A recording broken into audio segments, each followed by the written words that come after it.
Tātad mums pirmais jādomā par savu drošību, vajadzēs kaut kādu aizsardzības līdzekli. To mēs varam atrast aptieciņā. Ja, tātad paņemsim no aptieciņas cimdus, mums vajadzīga marlis saite un vajadzīga marlis komprese. 3 lietas svarīgākās. Jā, tātad. Tā ņem spiedu ciet savu brūci un uzreiz apsēdies. Tā. Ko mēs darām tālāk? Tātad uzvelc cimdus, jā, jūs sava drošība vienmēr pirmajā vietā. Ņem marlis saiti. Tad mēs sākam augstāk par brūci, paņem 2-3 reizes. Šajā gadījumā tas ir ap plaukstas locītavu apēj apkārt, jā, un tad tinot pāri un atkal ejot apkārt. Vienreiz pāri, vienreiz apkārt. Mēs nodrošinām vienmērīgu spiedienu tieši uz amputēto vietu, jo tomēr vajadzēs diezgan stipri spiest. Ir īpaši gadījumos, kad šeit šī situācija mums ir pirksts, līdz ar to vieglāk būs to asiņošanu apturēt. Ja tas būtu augstāk, kaut kur apakšdelms, augšdelms, jā, tur jau būtu krietni grūtāk, bet princips pārsējiem nemainās. Jebkurā vietā, kur mums ir amputācija. Vienreiz pāri, vienreiz apkārt. Lai mums būtu konstants spiediens. Situācijās, ja tā asiņošana tā kā nestājās, mēs tagad tinam nestājās, tad mēs spiežam papildus pēc tam roku klāt. Tad mēs iztinām visu marlis saiti, cik viss tas garums mums ir. Ar katru tinienu var pat stiprāk spiest un stiprāk. Un, ja tomēr nestājās beigās, kad viss ir iztīts, tad mēs turpinām paši ar roku spiest. Ja tā būs kāda daļa, kas ir augstāk, pieksim, apakšdelms, augšdelms vai, teiksim, kāja, tur jau mums vajadzēs praktiski jebkurā gadījumā spiest papildus klāt, jo šis spiediens mums var būt par maz. Jo tur būs diezgan stipra tā asiņošana.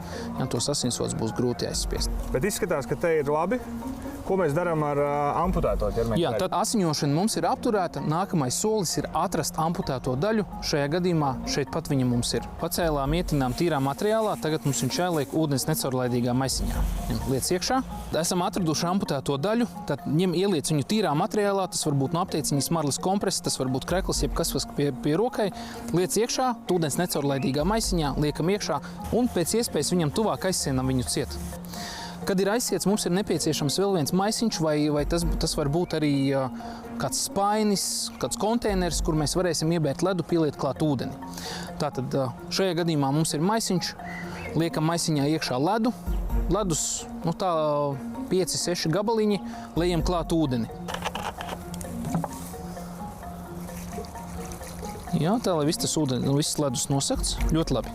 Tad mēs liekam iekšā to mūsu otru maisiņu, jā. Un šo maisiņu arī varam aizsiet ciet, jo redz tā amputētā daļa, viņa peldēs virs ūdens. Un aizsien no ciet, tad viņa iekšā tajā visā ūdenī būs. Uz tīra ledus likt virsū nedrīkst, jo nedrīkst ļaut amputētai daļai sasalt, tāpēc, ka tad ies bojā mīksti audi, šūnas iet bojā, piešūt apakaļ vairs nevarēs. Tāpēc ir tas ūdens ledus maisījums, jo tad viņam tā temperatūra ir +2, +3, +4 grādi. Un tā ir tā ideālā, kurā mēs viņu gribam turēt. Ja ir iespējams tikt pie leduskapja, tad mums tuvumā ir leduskapis, mēs šo amputēto daļu varam ielikt arī leduskapī, tad leduskapis siltākajā daļā.